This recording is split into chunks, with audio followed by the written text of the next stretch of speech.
Hi guys, today we're gonna be looking at the school fire alarms at the school over here.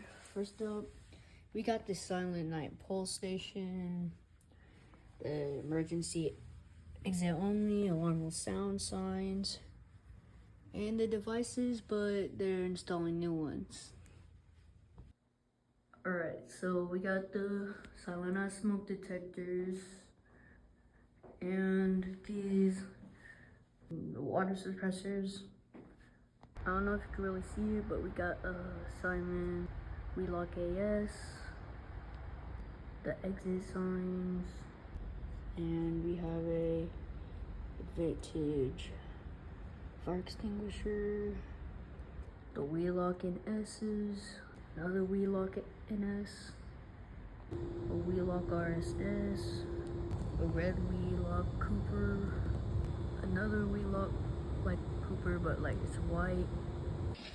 Let's check on the fire panel. This is the model. And it's the key right here.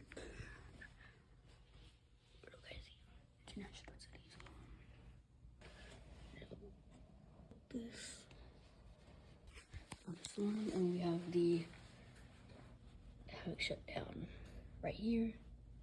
And as you can see, they're working on the fire panel, silent night areas and things like that. We lock power path. Get the silent night door holders. Yep. You can see the key there. Potter. We have a Potter symbol of protection. Silent night. Thank you for watching. Like the video and comment for more fire alarm videos. Bye, y'all.